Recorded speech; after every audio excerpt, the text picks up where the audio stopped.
Swastiastu. Assalamualaikum warahmatullahi wabarakatuh. Shalom, namo buddhaya, dan salam sejahtera bagi kita semua. Sebelumnya, perkenalkan, saya Lista Lestari dengan NIM akhir 037 dari kelas C akan membawakan materi CBL ilmu penyakit bakteri dan juga jamur dengan judul kolibasilosis pada unggas, khususnya jenis ayam broiler.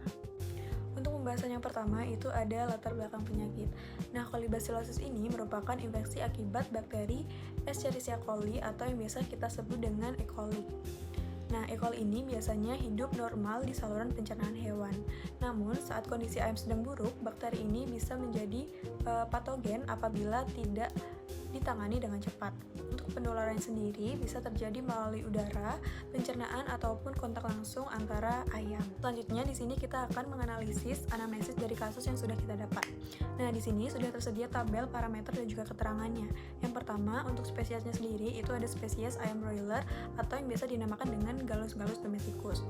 Untuk umurnya sendiri itu sekitar 26 hari dengan jenis usaha peternakan mitra skala menengah yang ada di wilayah Jawa Timur. Nah, untuk mortalitasnya itu tergolong dengan kategori sedang karena terjadi sekitar 4-6% selama 3-5 hari. Untuk pakan dan juga airnya itu tersedia cukup, tetapi tempat minum kurang bersih dan juga kemungkinan terkontaminasi oleh feses. Setelah dia mati, di lingkungan kandangnya itu memiliki kelembapan yang tinggi, ventilasi kurang baik, liternya kurang bersih, dan juga padat populasi. Pada riwayat vaksinasi, itu sudah divaksin ND dan juga IB, tapi belum divaksin khusus terhadap bakteri E. coli itu sendiri. Yang terakhir, ada riwayat pengobatan.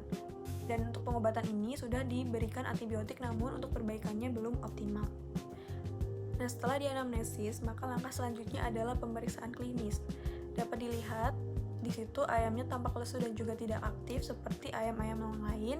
Untuk bulu daerah kepalanya itu nampak berdiri dan juga ada beberapa daerah yang rontok. Nafsu makannya menurun dan juga nafasnya sedikit tersengal-sengal. Untuk keadaan fesesnya itu diare encer disertai lendir dan juga feses tidak bersih karena feses itu menempel di sekitar anus sehingga menjadi kotor dan juga lengket pada bulu di sekitarnya. Nah, agar hasil diagnosis itu lebih akurat, kita juga perlu melakukan pemeriksaan lab. Yang pertama itu ada isolasi bakteri, menggunakan sampel feses ayam dan juga media McConkey agar. Lalu yang kedua, kita akan melakukan identifikasi koloni. Nah, di sini sudah ada hasilnya. Itu yang pertama, pada McConkey agar, koloni dari bakteri E. coli itu berwarna merah muda, serta saat dilihat melalui mikroskop, bakteri ini bentuknya batang atau lurus serta bersifat gram negatif. Lalu tahap terakhir kita akan melakukan uji biokimia. Dan di sini kita sudah mendapatkan hasilnya. Yang pertama itu untuk uji indol dengan hasil positif menunjukkan warna merah di permukaannya. Lalu yang kedua ada uji MR dengan hasil positif juga yang menunjukkan pH yang rendah.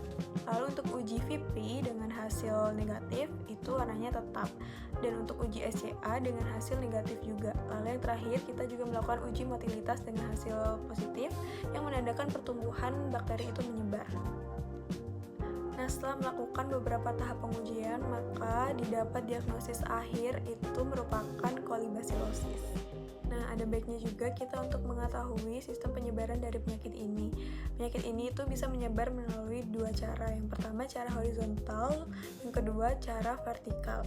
Untuk cara horizontal itu bisa melalui beberapa. Yang pertama, melalui udara seperti debu dalam kandang, lalu melalui air minum yang sudah terkontaminasi, lalu melalui peralatan atau pekerja yang kurang bersih, selanjutnya melalui interaksi antar unggas yang terinfeksi, dan juga yang terakhir melalui luka atau saluran pernapasan pada unggas itu sendiri. Dan untuk penyebaran vertikal itu bisa dari induk ayam yang memang sudah terinfeksi kolibasilosis dari awal.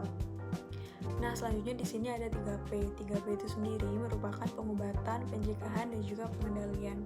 Yang bisa kita lakukan terhadap 3P ini, yang pertama, kita bisa memberikan antibiotik, memberikan vitamin, mendesinfeksi lingkungan dan juga peralatan, memperbaiki sistem ventilasi kandang yang bagus serta sistem air yang bersih, melakukan pengontrolan penyakit secara rutin, menerapkan biosecurity dan juga bisa menggunakan probiotik. Setelah melalui pembahasan tadi, dapat kita simpulkan bahwa kolibasilosis ini merupakan penyakit menular yang ada pada unggas akibat bakteri Escherichia coli yang menyerang sistem pernapasan dan juga organ dalam. Nah, gejalanya itu seperti penurunan nafsu makan, diare, kondisi fisik menurun, dan juga kematian yang mendadak. Untuk penyebarannya bisa melalui udara, kontak langsung, luka kulit, dan juga dari induk ke anakannya. Untuk infeksinya itu bisa diperparah oleh kondisi kandang yang kurang bagus, kurang bersih, dan juga dari stres ayamnya. Untuk pengendaliannya bisa menggunakan sanitasi yang baik, serta manajemen kandang dan juga pengobatan yang tepat. Demikian yang dapat saya sampaikan, semoga bisa memberikan manfaat bagi kita semua. Terakhir, saya tutup dengan param santi, Om Santi Santi Santi Om. Wassalamualaikum warahmatullahi wabarakatuh. Shalom, namo buddhaya, dan salam sejahtera bagi kita semua. Terima kasih.